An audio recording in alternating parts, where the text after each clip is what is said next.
야곱이 길을 떠났습니다. 그것도 외롭고 혼자 길을 떠났습니다. 왜 그렇습니까? 집안 분위기가 좋지 않았습니다. 자신이 형을 속이고 아버지를 속이고 장자의 축복권을 쟁취하자 형인 에서가 괘씸한 마음에 동생 야곱을 벼르고 있었기 때문입니다. 그 분위기가 어땠느냐? 창세기 27장 41절에 이렇게 말씀합니다. 그의 아버지가 야곱에게 축복한 그 축복으로 말미암아 에서가 야곱을 미워하여 심중에 이르기를 아버지를 곡할 때가 가까웠은즉 내가 내 아우 야곱을 죽이리라 하였더니. 아멘.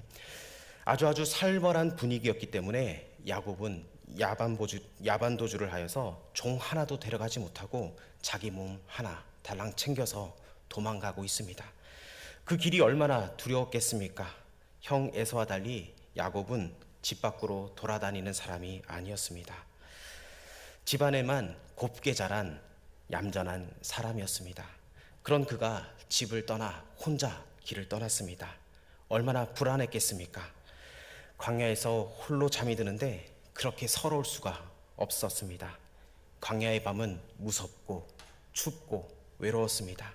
아무도 없고 달빛만 싸늘하게 비치는 그 광야, 그곳에서 돌을 베개 삼아 서럽게 잠자리에 누웠습니다. 그 곁에는 아무도 없었습니다. 이때 하나님께서 야곱을 찾아오십니다. 야곱이 꿈을 꿉니다. 그 꿈에 눈에 띄는 것이 있습니다. 사닥다리. 이 상황에서 빠져나갈 수 있을 만한 그 사닥다리를 발견한 겁니다.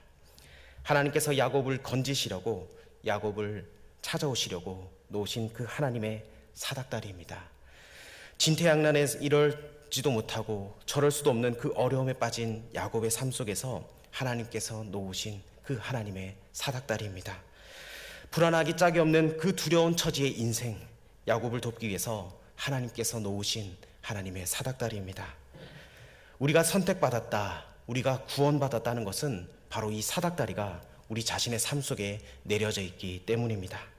나는 의식하지 못해도 하나님께서 내 삶 속에서 사닥다리를 내리시고 또 하나님의 사자들을, 하나님의 천사들을 통해서 나의 처지와 형편을 보고받으시고 때를 따라 돕는 은혜를, 그 사닥다리를 통해서 우리에게 은혜를 주신다는 겁니다.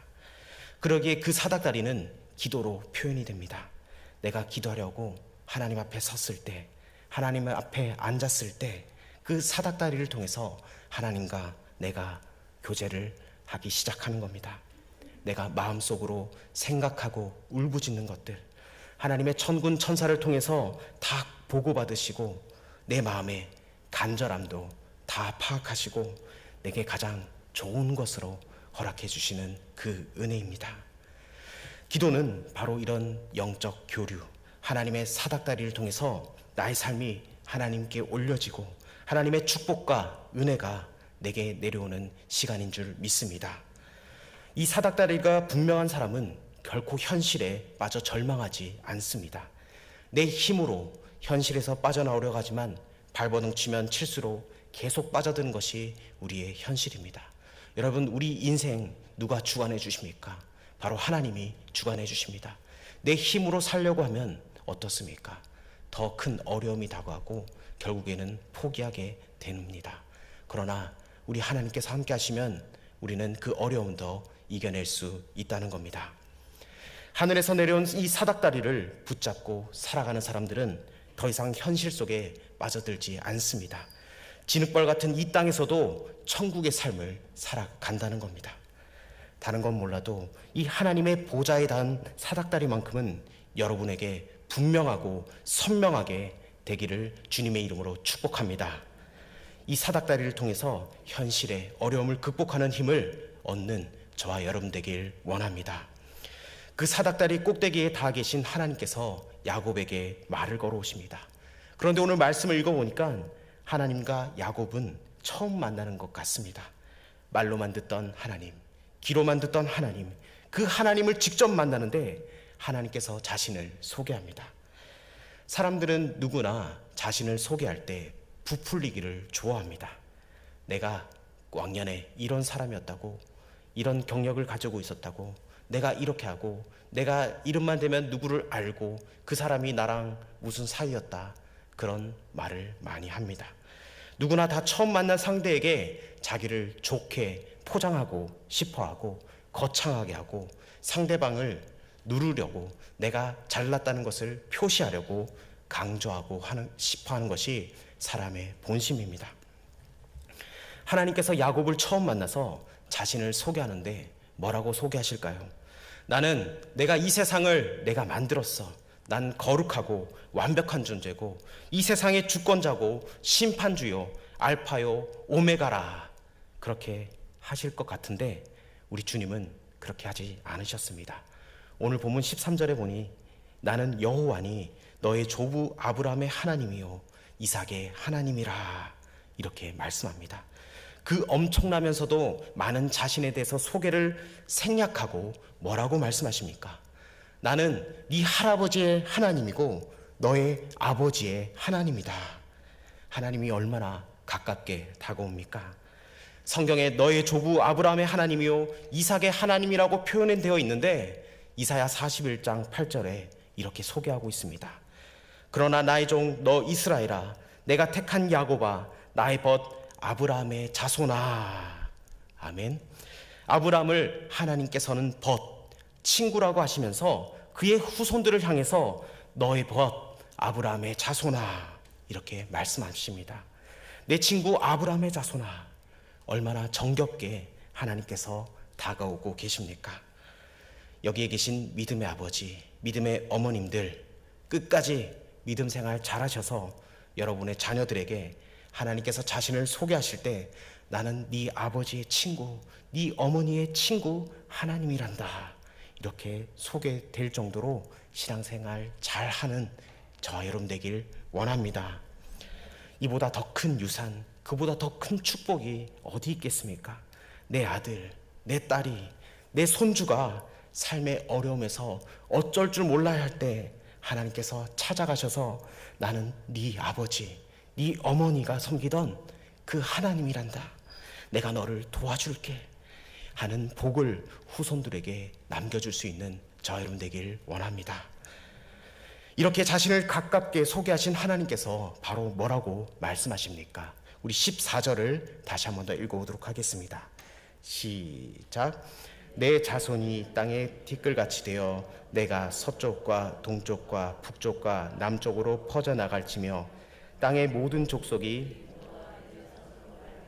복을 받으리라. 아멘. 이 놀라운 축복을 선언하고 있습니다.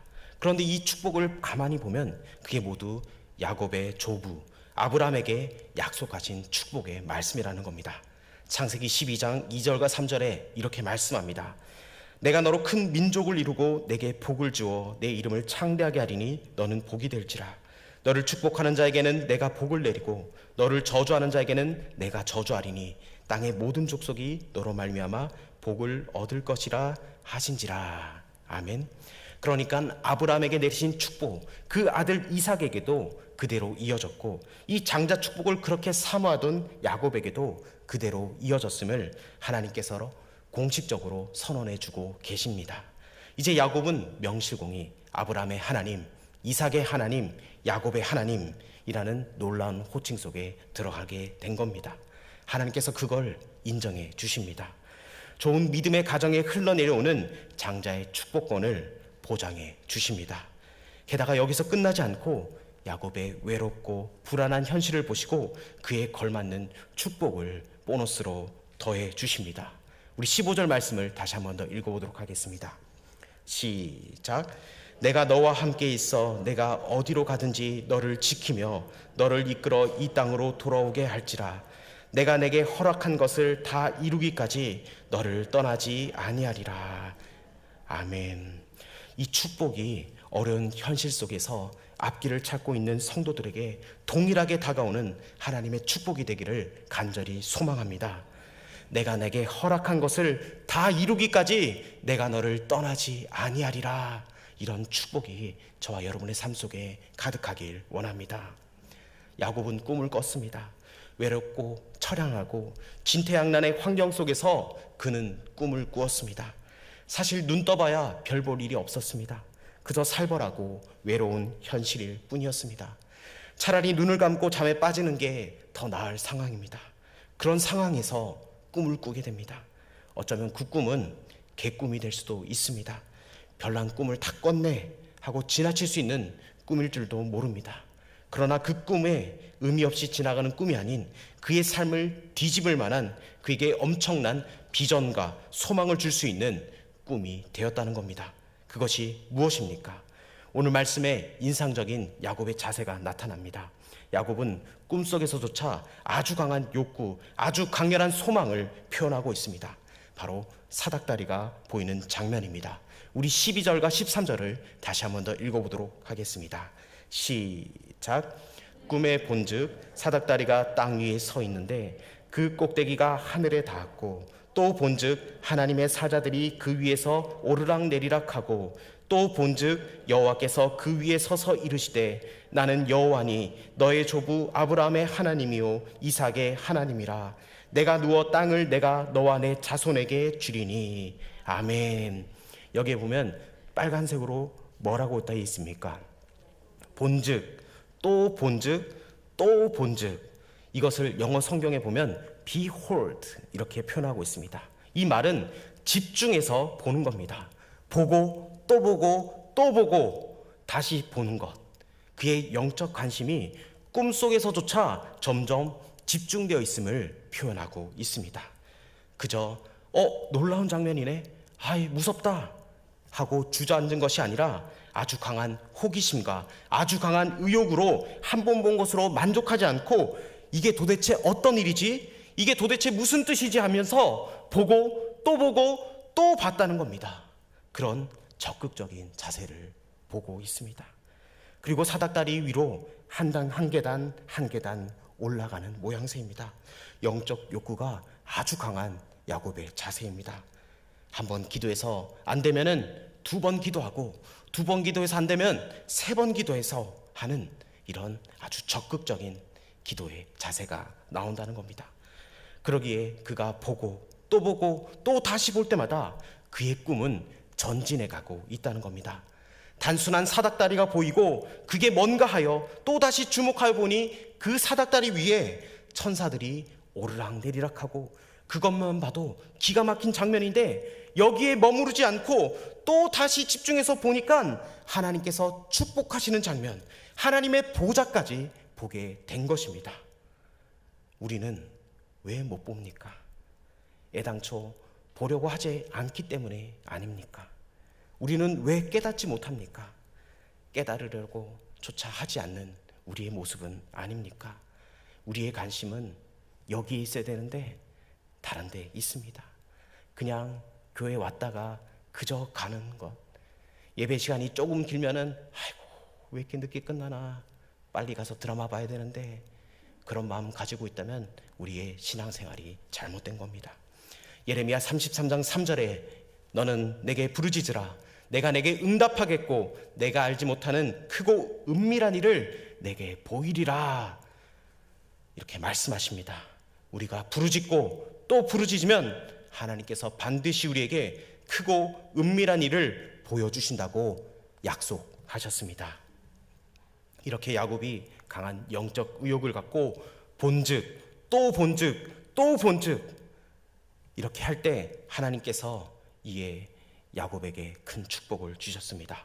15절에 야곱에게만 주신 특별한 보너스가 있는데 15절 시작을 내가 너와 함께 있어 이렇게 시작하는데, 원어 성경에 보니까 맨 앞에 히브리어 히네라는 단어가 우리 한글 성경에는 생략되어 있습니다. 그러니까 야곱이 본즉 또 본즉 또 본즉 하자 하나님께서 그의 맞장구 치셔서 보라 내가 너와 함께 있어 하는 임마누엘 축복을 이 야곱에게 주셨다는 겁니다. 지금 내 삶의 형편이 어떻게 돌아가는지, 앞으로 어떻게 진전되어 갈지, 어느 방향으로 나아갈지, 어떻게 굴러갈지 모르겠습니까? 이럴 수도 저럴 수도 없는 진퇴양난 상황 속에서 그저 계속 늪으로만 빠져들고 계십니까?